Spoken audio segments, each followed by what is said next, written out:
Olá! Quando se fala em combustível, a gente logo pensa no líquido que abastece os automóveis. Petróleo e derivados, gás natural e o carvão mineral são fontes primitivas formadas há milhares de anos a partir de restos animais e vegetais. Mas você sabe como são extraídos esses combustíveis fósseis e quais são os tipos alternativos menos poluentes e principalmente mais baratos? Com a meta sustentável das Nações Unidas até 2030, a busca cada vez mais é pela chamada queima-limpa, sem agressão ao meio ambiente e que ainda contribui para a vida útil de um veículo.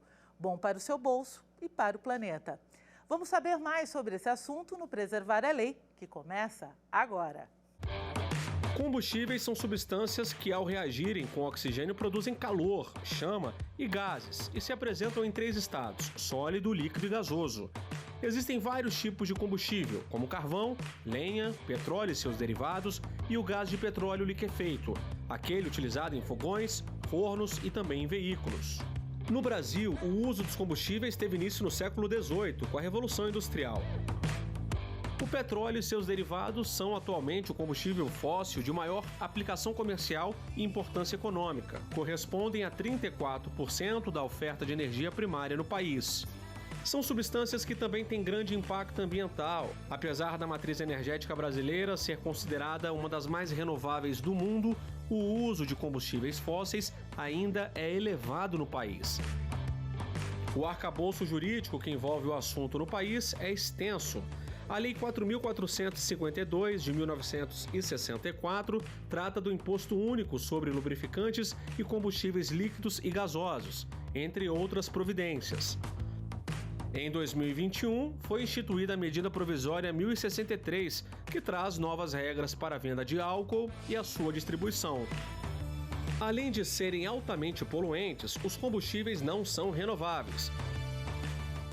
Para falar sobre combustíveis, eu converso agora com Carlo Fátio, que é engenheiro elétrico e diretor-geral do Instituto Combustível Legal, e com o diretor do Centro Brasileiro de Infraestrutura e advogado na área de energia, Pedro Rodrigues. Sejam muito bem-vindos ao Preservar é Lei.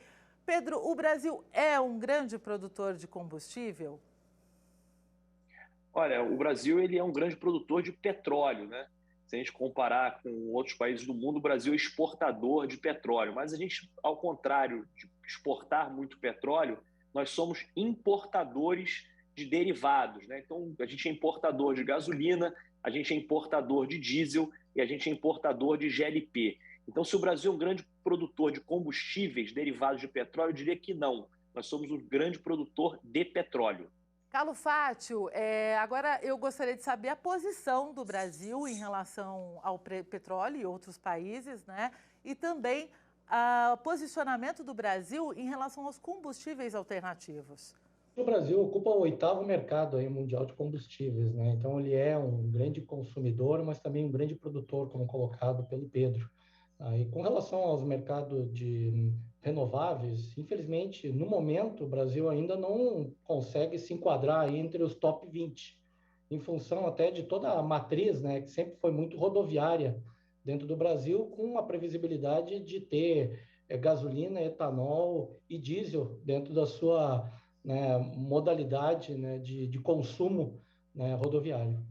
E você já ouviu falar em PMPF? Esta sigla é conhecida como a vilã dos aumentos do preço dos combustíveis. Vamos ver agora como se definem esses preços e o porquê chega caro nas bombas. O vídeo é do Instituto Combustível Legal. Vamos ver agora.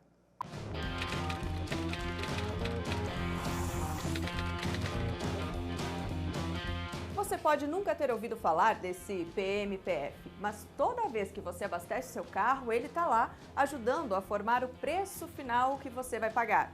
PMPF significa Preço Médio Ponderado para o Consumidor Final. Na prática, é uma tabela utilizada pelo CONFAZ, o Conselho Nacional de Política Fazendária, que reúne os secretários de Fazenda de todos os estados. Essa tabela é elaborada pelos estados a partir do preço praticado na ponta da cadeia, ou seja, aquele que a gente vê lá nas bombas de combustíveis. Em cima desse preço é que se define o valor de pauta, que vai servir para o cálculo do ICMS cobrado do consumidor. O problema é que esse sistema se retroalimenta. Vamos entender? Para início de conversa, o preço dos combustíveis é determinado pelos seguintes fatores. Número 1, o preço do barril do petróleo no mercado internacional. Número 2, a cotação do dólar mais a variação cambial. Número 3, o custo das refinarias, da Petrobras ou dos importadores, mais o custo dos 27% de etanol que são adicionados à gasolina brasileira. Número 4, os impostos federais. Número 5, o ICMS cobrado pelos estados. E, finalmente, o número 6, o custo da logística da entrega do produto. É nesse preço final que os estados calculam o PMPF, ou seja, o PMPF, que é a base para o cálculo do ICMS, está sendo feito em cima do preço dos combustíveis, já com impostos, tributos e custos, e não do preço do combustível que sai da refinaria. E se não bastasse esse cálculo complicado do PMPF, os estados ainda podem determinar a alíquota que bem entenderem para o ICMS. O resultado é esse arco-íris de alíquotas. Carlo Fátio, a gente falou aí do Instituto Combustível Legal, esse vídeo é do Instituto, o qual você preside aí, é diretor, né? Me explica aí, qual seria a fórmula de ter um combustível na bomba mais barato e não ter toda essa complicação? O nosso setor hoje, né, de tributação do combustível é extremamente complexo. Como mencionado no vídeo, existem um conjunto de fatores que fazem com que se tenha o preço final na bomba. E para evitar irregularidades e também garantir a arrecadação dos tributos, se instituiu a modelagem que a gente chama de substituição tributária. Então, todo o tributo, a princípio, da gasolina e do diesel, ele é recolhido em uma única vez, quando ele é produzido na refinaria. Só que o valor deste tributo é calculado por um preço futuro médio, que é o PMPF. Então, o que é que acontece, né? Hoje, nesse sistema, o tributo estadual é calculado, o ICMS, pelo PMPF, enquanto que o tributo federal, que é o PIS, COFINS e CID, é uma outra modalidade, que é o Ad-Rem, que é um valor fixo. Então, a conclusão disso é que a cada vez que a gente tem alguma mudança em qualquer uma das variáveis citadas, né, dentro aí desse levantamento, que refere-se a preço de barril de petróleo, cotação de dólar, custo que sai, no caso da refinaria, com a aditivação e, ao mesmo tempo, com a mistura, né, com o etanol. Qualquer situação aí de mudança, inclusive, de tributação do Estado, isso reflete na ponta, que é o PMPF. A melhor forma de controlar um pouco isso é a gente ter o que a gente chama aí de simplificação tributária nos combustíveis. E para que isso seja adotado, já vem sendo discutido há um bom tempo, seria a adoção do que é a monofasia, ou seja, o pagamento ou recolhimento do tributo em única parcela e de um valor fixo, e não um valor variável baseado num preço de composição futura. Então, isso aqui é o primeiro ponto, né, que você, no caso, me questionou com relação a como é que isso poderia ser mais controlado. Então, a simplificação tributária, né, resultaria num controle e uma previsibilidade melhor de preços e até mesmo arrecadatória para junto à Secretaria de Fazenda e o governo federal. Pedro, quais são as leis que regulamentam esse setor aí de combustíveis no país? Olha, existe a Lei Geral do Mercado de Petróleo, né, que é a Lei 9478 de 1997, que regula nosso mercado como um todo. E no combustível, especificamente, existem portarias e regulações da ANP, principalmente com relação à especificação do combustível, né? E aí você tem toda a legislação tributária, né? Nos combustíveis incidem o PIS e a COFINS, que são tributos federais, incidem a CID, né? Que é uma contribuição federal que hoje está zerada, incide o ICMS. Agora, você baixar preço de combustível através de lei é sempre uma coisa muito perigosa. Lei não baixa preço de combustível, né? O combustível é um mercado livre, né? O mercado é que regula esse preço. Então, você dizer que existe uma lei ou que uma regulação que possa baixar o preço do combustível, isso é uma falácia, né? O que você pode fazer é você ter a simplificação tributária, como o Carlos colocou muito bem, isso ajudaria muito, né? Você diminuir a sonegação, você tirar do mercado de combustíveis empresas que são criminosas, empresas devedoras, quanto mais. No final do dia, esse não pagamento de tributos por uma empresa acaba elevando o preço do tributo para outros que estão pagando. Então, isso seria uma maneira de você, através da legislação, regular melhor o preço do combustível. Até chegar aos tanques dos veículos e nos diversos produtos presentes no nosso dia a dia, o petróleo percorre um longo caminho que envolve tecnologia, estudo, investimento. Vamos saber mais nesse vídeo explicativo da Petrobras. Vamos ver. O petróleo é a principal fonte de energia do mundo moderno e está presente numa série de produtos que usamos cotidianamente. Por isso, trabalhamos dia a dia para ampliar a nossa capacidade de produção. Agora, como o petróleo dá origem aos muitos produtos que usamos? O petróleo é um óleo de origem fóssil que leva milhões de anos para ser formado nas rochas sedimentares, em áreas marítimas e terrestres. No Brasil, a maior parte das reservas encontra-se nos campos marítimos, em águas profundas e ultraprofundas. Atuar nessas áreas exige muito estudo, tecnologia e investimento.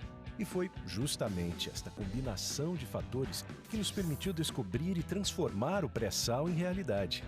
A descoberta de novas reservas envolve uma série de pesquisas para localizar as bacias promissoras e analisar os melhores pontos para perfurá-las. Em seguida, são feitas as perfurações exploratórias, que permitem comprovar se há ou não hidrocarbonetos no subsolo. Quando é comprovada a viabilidade comercial da descoberta, passamos ao desenvolvimento da produção. Esta é a etapa onde projetamos e construímos as instalações necessárias. O petróleo é extraído dos poços produtores, juntamente com água e gás. As plataformas extraem e separam os fluidos. O petróleo é, então, transportado até terminais no litoral brasileiro e de lá segue para uma das refinarias. Nas refinarias, o petróleo é transformado em diversos derivados, como diesel, gasolina, óleo combustível, gás liquefeito de petróleo, querosene de aviação e nafta. O petróleo também está presente em fertilizantes, plásticos, tintas, borrachas, entre outros produtos. Carlo Fátio, qual que é o grau de dependência que a gente tem do petróleo e de que forma que a gente poderia arranjar uma alternativa para sair desse ciclo vicioso? É uma fonte finita, é uma fonte fóssil, né?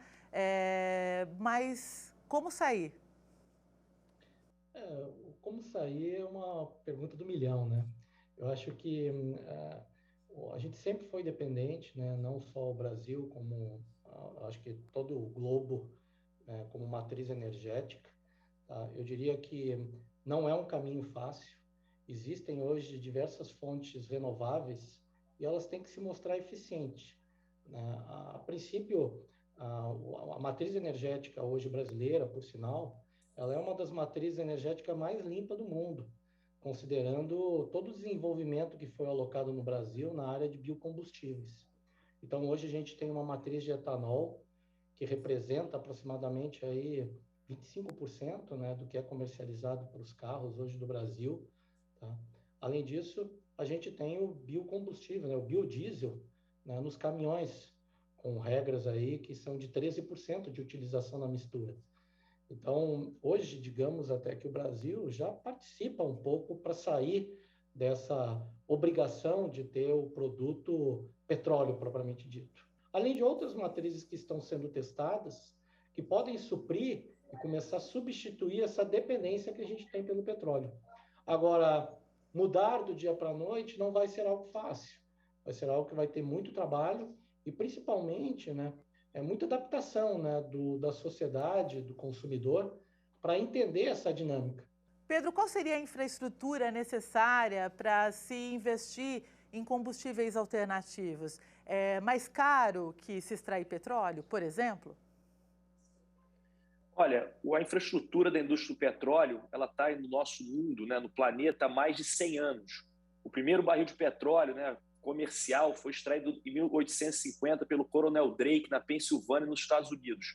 Daí para frente, o mundo investiu muito nesse combustível porque ele era abundante, ele tinha escala, logo ele é barato. Né? Então, você comparar o investimento, né, e a produção de petróleo, apesar da complexidade, ela ainda é muito mais barata do que se produzir um combustível alternativo, renovável ou limpo, né? A gente tem muito essa comparação, olha, o sol é de graça, o vento é de graça. Porém, né, tem que construir linhas de transmissão, que são caras, tem que construir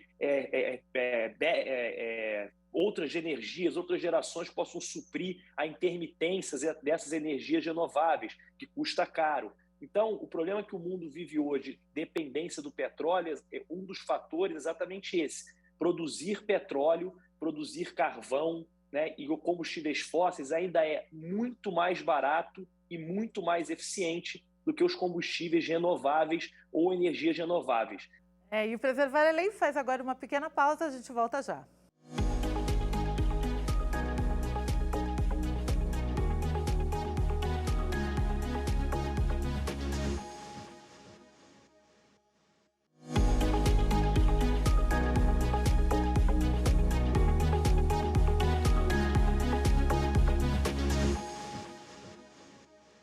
Preservar é Lei está de volta e a gente está falando sobre combustíveis. Sabemos que os combustíveis fósseis são de natureza finita e um dia podem acabar. Para que isso não aconteça e para um futuro mais sustentável, temos as energias limpas. Vamos saber quais são e como funcionam. Primeiro, quais são essas energias? Tem a energia solar, que transforma a energia elétrica e corresponde a 1,2% da matriz energética brasileira. Já a energia eólica utiliza aerogeradores, aqueles cataventos gigantes que transformam o vento em energia elétrica. Ela representa 8,7% da matriz energética brasileira. E a energia hidráulica, que transforma a energia do movimento das águas em energia elétrica e é principalmente representada pelas hidrelétricas. Essa energia é responsável por 61% da matriz energética brasileira. Mas também a gente não pode esquecer da biomassa, que transforma a matéria orgânica em energia. Aqui entra o etanol, obtido a partir da cana-de-açúcar no Brasil, o biodiesel, obtido da mamona ou do girassol, e o biogás, que produz metano, gás combustível a partir do lixo orgânico. Isso mesmo que você ouviu, combustível a partir do lixo. É importante também a gente conhecer mais sobre o gás hidrogênio, que tem potencial para substituir o petróleo. Inclusive, o hidrogênio tem como fonte a tão vital para nós água, que produz esse combustível a partir do processo de eletrólise. E a água pode substituir o petróleo? Então, meus amigos, sim, com a maravilhosa vantagem de que a água é renovável e o petróleo não. Carlo Fati, você acha possível que um dia as energias limpas aí substituam os combustíveis fósseis? E o que significa essa chamada queima limpa defendida aí como meta sustentável? E essa pergunta também eu vou fazer para o Pedro, mas primeiro Carlo. Eu sou um defensor, né, de energia limpa, como eu já citei, o etanol, o Brasil ele é aí um precursor, né, um protagonista nessa linha, pode abastecer 100% com gasolina no outro. Isso aí dá, né, uma dinâmica boa de garantia de suprimentos. Né? Como bom engenheiro elétrico que eu sou, eu sempre tive, né, uma expectativa de algum dia termos, né, um parque elétrico rodando no Brasil e no mundo. Entretanto, sabemos que os desafios são imensos. Né? Primeiro, com relação à fabricação, né, para chegar em larga escala. Hoje só tem poucas fábricas que conseguem ter um nível de veículo elétrico. E a eletricidade, para gerar eletricidade, a gente tem dependências, né? Tanto, né, a hidráulica, a parte de represas, como também a geração disso tem que vir de algum lugar. E a gente tem que adaptar. Além disso, a gente tem um problema de autonomia de baterias, que também é algo que vai demorar ainda para se construir e se chegar aí no patamar. Mas eu diria que é um grande desejo, existe sim uma tendência mundial para que isso ocorra. Tá? E o Brasil, diferentemente desses países que são aí do primeiro mundo e que é mais fácil de se instalar, né, esses equipamentos e controlar isso, até porque existem grandes incentivos do governo, o Brasil, como eu falei também, é um país continental. Então, temos também um grande problema para poder suprir as demandas de tu fazer grandes deslocamentos, que com o tempo, com tecnologias embarcadas, vai ser possível. Então, eu diria que sim, é uma tendência, sim, vai acontecer. Entretanto, a gente ainda, o Brasil, vai passar por uma modalidade intermediária, que é o carro híbrido, antes de chegar ao carro 100% elétrico ou de uma outra fonte de energia renovável, como a própria situação do hidrogênio, que hoje já está sendo testado aí em diversos mercados e tem sido aí bem promissor. E aí, Pedro, essa queima limpa é possível no Brasil?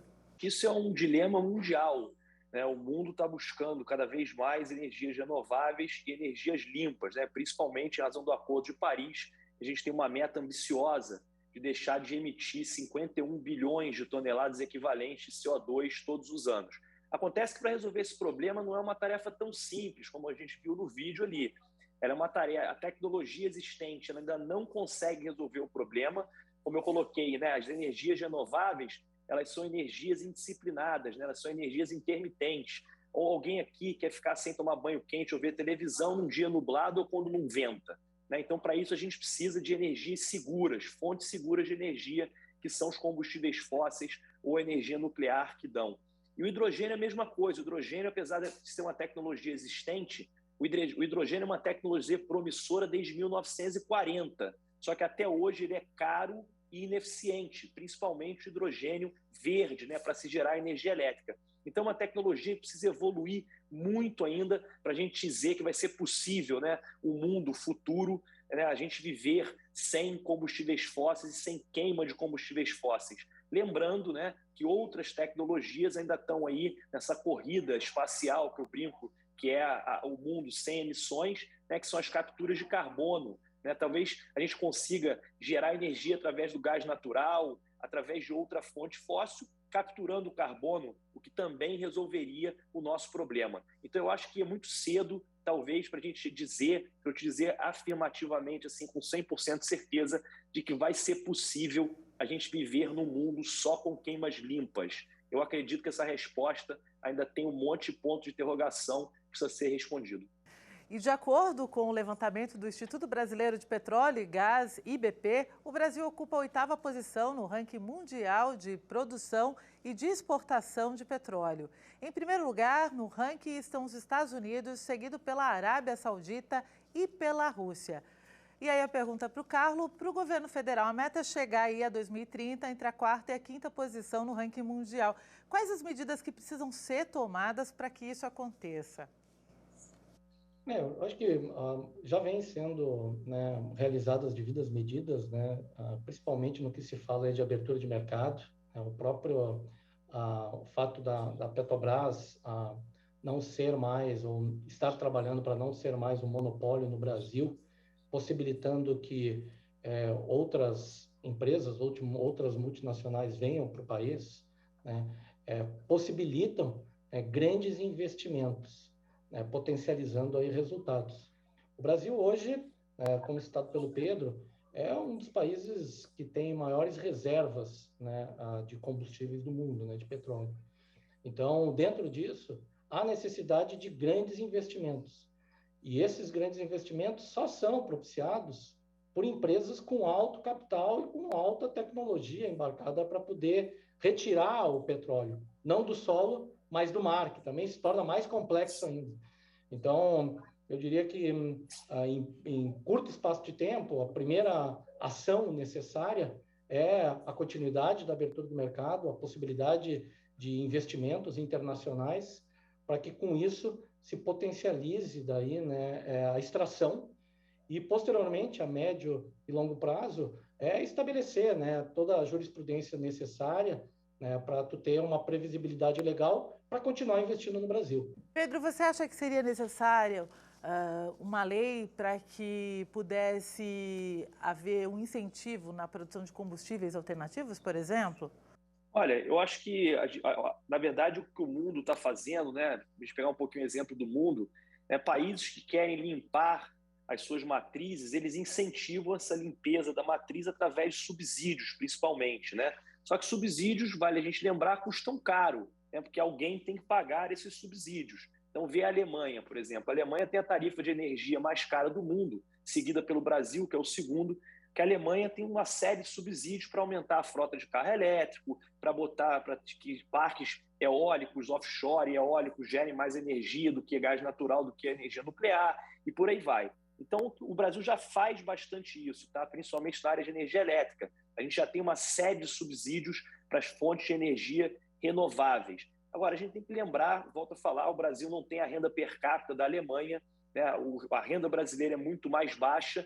E será que a gente pode, a pergunta que se faz, ter esses subsídios todos e termos a tarifa de luz a segunda mais cara do mundo, que representa mais do que o dobro do orçamento médio de uma família brasileira em comparação com outros países? Então, esses subsídios, esses incentivos legais, eles podem ser muito bonitos, só que no final do dia alguém paga a conta e a gente precisa saber se a sociedade brasileira pode pagar essa conta. Qual seria a situação ideal para o Brasil em relação ao consumo de combustíveis? Essa pergunta vai para os dois. Se o Pedro quiser começar respondendo, é com você, Pedro. Olha, eu acho que o Brasil, a gente já tem uma multiplicidade de fontes de geração de energia enorme, né?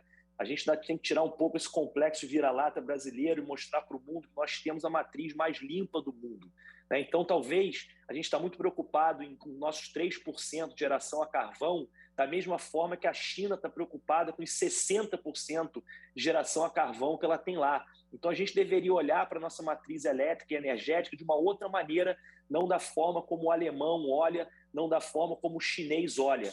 Então, se a gente falar de combustíveis líquidos, para que a gente está discutindo carro elétrico, incentivando ou dando subsídio ao carro elétrico, como o chinês dá em Beijing? Se não tiver carro elétrico em Beijing, ele não consegue respirar dentro da cidade. E aqui a gente tem o etanol. Então, o Brasil, acho que tem uma multiplicidade de fontes muito grande, tem uma riqueza enorme, que é o etanol, que é o biogás, que são muito mal exploradas, que deveriam ser olhadas com mais cuidado e com inclusive, orgulho a nós brasileiros, que deveríamos explorar essas fontes e exportar esse tipo de riqueza para o mundo e não importar soluções que talvez não se adaptem aqui. Então, acho que primeiro a gente tem que olhar nossas regionalidades, nossas qualidades e explorar o que a gente tem de melhor aqui, que com certeza já é muito melhor do que muitos países do mundo têm. Só complementando, né? Eu acho que o Pedro deixou bem claro o cenário, né, e a contextualização que ele fez demonstram a mesma visão, né, do Instituto. A gente tem tanta hoje diversificação e, ao mesmo tempo, inovação oferecida no Brasil, que sempre tem que se referenciar, né, o que é produzido em casa. O etanol hoje ele já é uma fonte de tecnologia de exportação, né? Ele e o Brasil, dentro do que ele se propõe a ser aí o celeiro do mundo, ele também pode ser um celeiro de produtos renováveis, né? Dentro deles o etanol e o biocombustível. Então, por que não utilizar essas ferramentas? E a tecnologia vem cada vez mais se aprimorando para tornar essas mesmas ferramentas, né, cada vez mais eficientes, né? E por que buscar soluções que, a princípio, vão encarecer, vão dificultar e que podem também causar uma mudança muito brusca em todo o cenário de algo que está funcionando? Bom, agradeço a participação de vocês aqui no Preservar é Lei. E é isso, gente. O programa fica por aqui. Acompanhe nossa programação no site da TV Justiça e também no nosso canal no YouTube. Até a próxima!